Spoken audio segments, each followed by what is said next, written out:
Salut à tous, c'est Crow et aujourd'hui on se retrouve pour une nouvelle vidéo. Mais avant d'entamer celle-ci, comme chaque enfoiré qui se respecte, je me dois de gratter au moins une minute d'intro. Alors j'en profite pour vous demander si vous allez bien. Sérieusement, tu te demandes c'est quoi cette intro? Bah t'as raison, mais on est poli ou on n'est pas poli nous? On n'est pas des sauvages. Bref, pour faire simple, ces derniers temps je cherchais un peu partout sur internet, YouTube, bref tu connais les bails, d'animés que je pourrais vous présenter.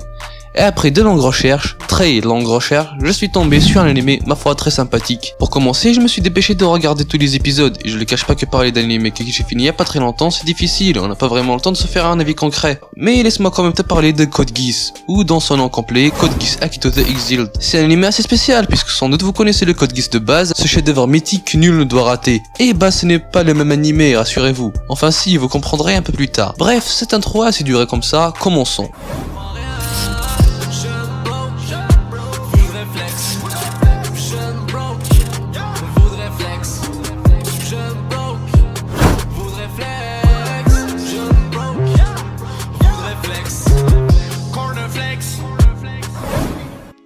Pour faire clair, Code Geass Akito the Exiled est une série d'OAV de 5 épisodes durant chacun de 1 heure. Et je vous cache pas que parler d'anime qui a que 5 épisodes, ça a de grandes chances d'être complètement pété. Mais intelligent comme je suis, je me suis dit que si chaque épisode dure 1 heure, ça fera l'équivalent d'un anime de base de 2 épisodes. Bref, je me suis tenu à cette idée là, et j'ai quand même décidé de vous en parler, parce que comme moi vous devriez être curieux à la découverte de cet anime qui a un titre vraiment attirant. Pour que vous fassiez déjà une idée de l'anime dont on va parler, je vais vous introduire le synopsis. Pour faire simple, l'Empire britannique s'intéresse de plus en plus à l'Europe, mais l'élite de l'Union Européenne tente encore de jouer un double jeu et ne veut pas sacrifier trop de soldats dans le conflit, afin de ne pas mécontenter la population. C'est pourquoi le W0 a été créé et constitué quasi exclusivement de jeunes japonais, notamment pour piloter les Nightmares. Cette organisation lutte contre Britannia. À la tête de ce projet, la jeune Lilia Malkal, originaire de Britannia mais adoptée par la famille Malkal. Contrairement à la plupart des Européens, elle considère les Japonais comme des êtres humains. Elle est d'ailleurs régulièrement protégée par l'un d'eux, Akito. Vous l'aurez certainement compris, mais le protagoniste n'est pas notre bon vieux Lelouch, mais cette fois c'est le dénommé Akito. Même si beaucoup de passages font référence à une potentielle saison 3 de l'anime de base, car beaucoup de scènes restent un mystère et ne sont pas expliquées.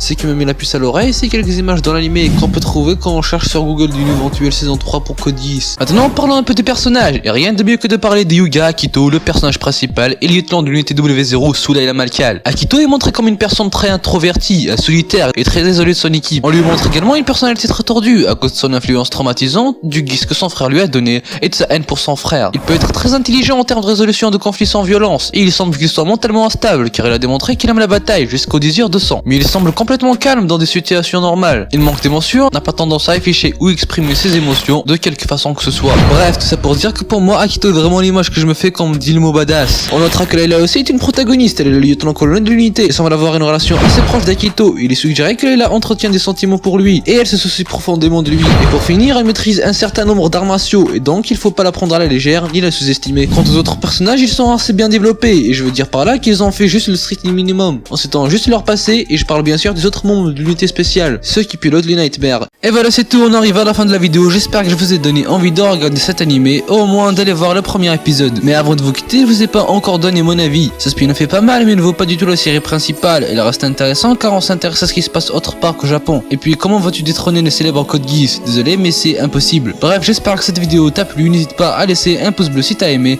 et bien sûr à me dire ton avis sur la vidéo en commentaire, le montage, tout ça, les effets. Bref, à la prochaine pour une future vidéo. Allez, au revoir.